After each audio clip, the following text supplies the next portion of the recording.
force dump. Hello dumplings, welcome back. It's that time of day again as we attempt to drop another load. This time it's the boys at Red Letter Media who have entered the porcelain bowl. The lads didn't seem too impressed with Frank Gore's Star Wars themed stream. I think was it Chris Gore that had the funeral for Star Wars? Oh yeah, that was the most embarrassing thing ever. Yeah, I didn't go to it. I didn't attend. But they admit to not watching the stream, yet still deign to offer some sage advice. Now Star Wars is dead. It wasn't before. He should have said, instead of watching the finale of The Acolyte, let's all meet together and talk about how Star Wars has changed our lives and how we love it. So I'm Portuguese. We mostly do like the celebration of life type thing at our funerals. And so we just talk about what, made it worth living or like the greatest parts of their life. So I can say something like that. I can understand how one might have not seen all of the content. The show aired for over 7 hours long. Okay, well, I guess I'll talk about why I'm called that Star Wars girl and talk about how I fell in love with Star Wars and why it became such a big part of my life.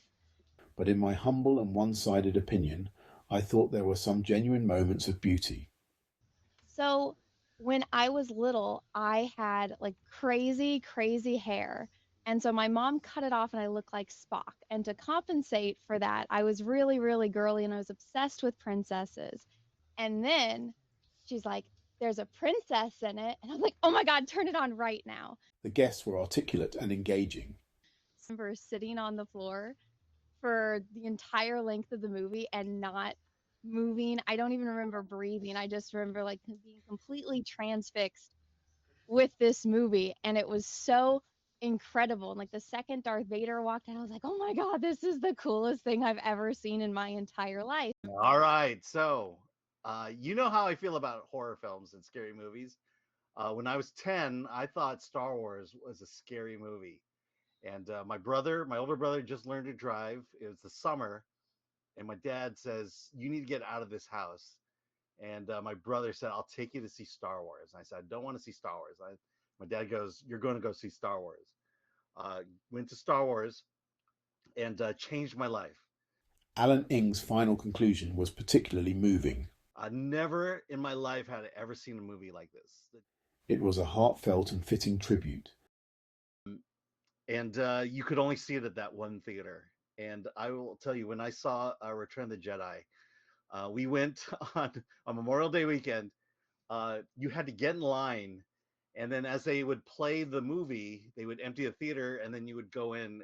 We cycled 3 times before we actually finally got to go in. That was Star Wars to me. I will always love Star Wars.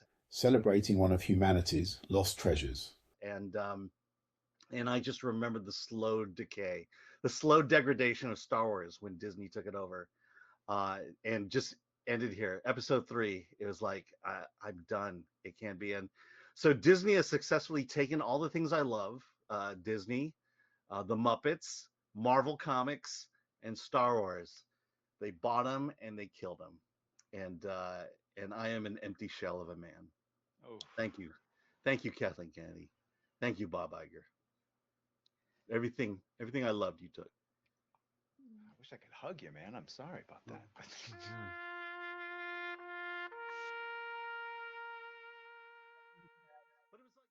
So sorry, Red Letter Media, but I have to disagree. I don't think Filmthreat's funeral for a franchise was the most embarrassing thing ever, but instead it provided the forum for a genuine outpouring of celebration and grief.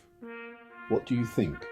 Leave a comment below, and if you would be so kind, please do me a solid and like this video and subscribe to the channel. Thanks for watching and enjoy the rest of your day, and remember what I always say, stay regular. I've seen enough, Mulder. Let's go. Yeah, okay. But somewhere out there, something is watching us.